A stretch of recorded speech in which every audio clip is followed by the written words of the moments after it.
Hello everybody and welcome back to G Bear's Off-Grid Ways, a homestead in the desert.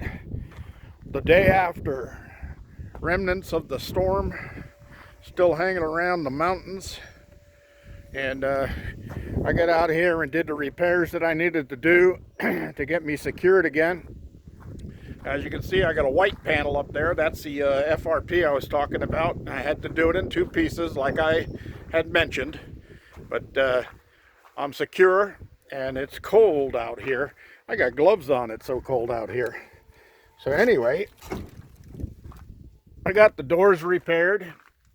As you can see, I got the end panel back into place, and everything's back working just fine. So we're gonna go inside here and I'll show you. One thing I did was I put an extra support underneath there, just a aluminum flat stock, 3/4 inch by 1/8 inch thick flat stock, just because it was wanted to bow down a little bit. And there's one of those Z clips I was talking about, like the one I made for over there, and that's what's holding the two panels from separating. But yeah, nice and warm in here. Ooh, look at that, 85 degrees in here. 86 degrees actually, and that feels good. 4 p.m. now. I did go inside for a little while and relax after I got everything fixed, and I figured I better come out and shoot my video so you can see all the stuff I did. Now, one of the things I noticed when I was standing over there working on that door, let me get around. Oops, looks like my radishes need some water. Yeah. Don't want those things going bad on me.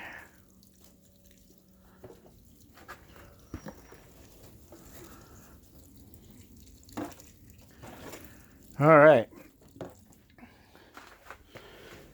So, I got those watered. I also repotted these two big tomatoes because they're growing fast, and they were getting root bound in those little pots like that. So I got them up into two bigger pots and let them keep on going, produce me some tomatoes.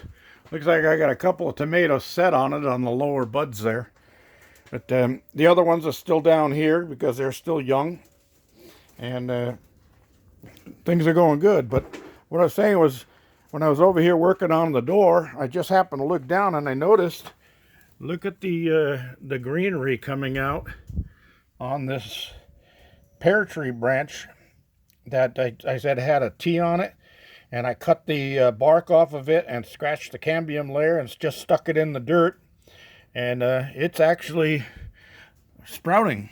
It is actually sprouting on here, so that's a good thing. And I'll get another tree out of that one. So cool. Build my orchard back up from the ones that the dang little ground squirrels killed on me. I got to get these citrus trees out from underneath there. They're just not enough space for them to grow. They're already bending over. And get those up higher. And my peppers are doing well here, and I'll have those peppers ready pretty soon. Haven't seen any corn sprouting or anything like that. I did notice a couple of the lima beans are were looking good over there, but now they might have got hit by the cold last night because of that panel missing in here, and there was no heat being retained. So I'm going to get out of here and close the doors up and keep the heat back in here, and all these plants should spring back to life.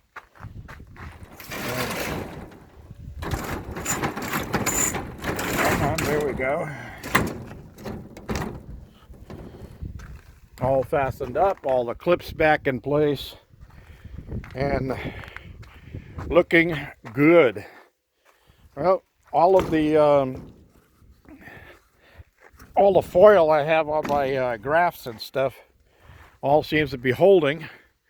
Although I did check one of them earlier. I think it was that top one up there, that graft, and that foil was like falling apart.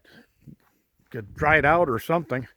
So I might have to replace that, but I'm going to give it another week before I do, because they haven't been in there long enough. And it's too cold out here to open those up right now. I'm hoping that the cold didn't affect any of my grafts or air layers, because that would be a setback. And I don't like setbacks, but they happen. You know, Mother Nature doesn't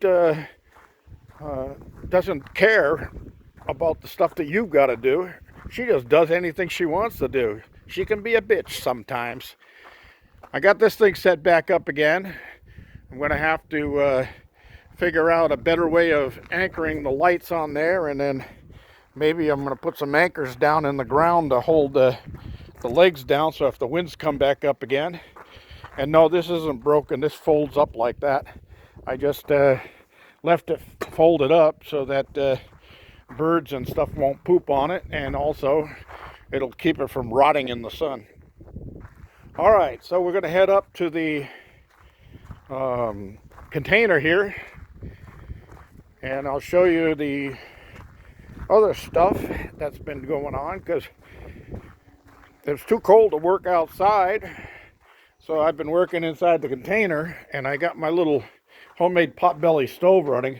This is the FRP I was talking about, and I actually use this for my shower in the cabin. I lined all the walls with this. It comes with all the trim pieces that you put on the bottoms and the sides when you put two panels together, and the cap for the top and all of that. And they got the corner pieces. So I fill those corner pieces with waterproof silicone, and then press them onto the panels and put them up against the wall using a special FRP adhesive. And they stick in there really good, and they hold for a long, long time, and it's easy to clean. You just wipe it on down, and it's kind of chemical resistant. They use that in restaurants a lot, in the cooking and kitchen areas, to protect the walls from grease splatters and things like that.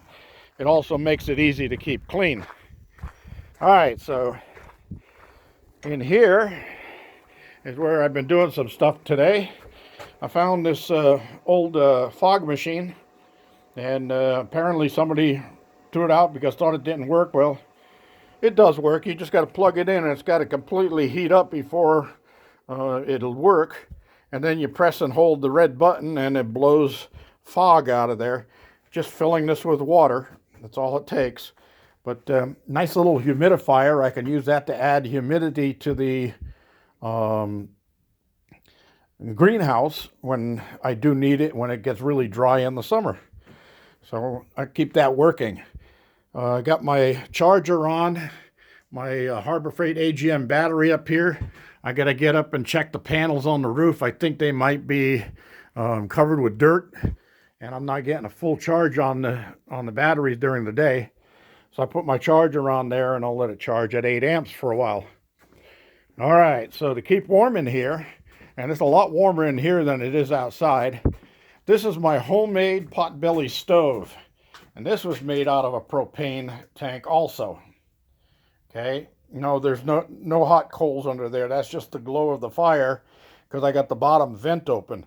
I also have two side vents on there. I open those up, and the flames kick up really big, and it really puts out a lot of heat. But it also burns the wood too quickly. I made this little door on here. I welded that, cut it and welded it all together, put a hinge on, put a little handle on there, and that handle is designed so that it disperses heat quickly so it doesn't get very hot, but still you don't want to grab that with your bare hands. But anyway, yeah, that's just an old propane tank. I guess that would be one, that's 220 pounds, that's about a 40 pounder. And then I welded a metal plate on the top so you can actually cook on it. And throw your coffee pot up there and heat your coffee. These are the side vents right down here. And you can see as soon as I open that up, see how it glows, and then it starts getting really putting out extra heat. But it burned the wood too quickly. But it right here in this little section, at one time before I moved anything into this, when I first got this container, my friend Andy came up to help me, and we decided we're going to, instead of sleeping in our vehicles, we're going to sleep inside of here. So he had his air mattress on this side. I had my air mattress on that side. Then I had a table, a folding table set up over here. And I had my coffee maker and my little propane stove set up over there so we can cook. And we got a fire going in the potbelly stove. And then I also had a propane heater, a space heater, set on a propane bottle, and had that set over here on the side.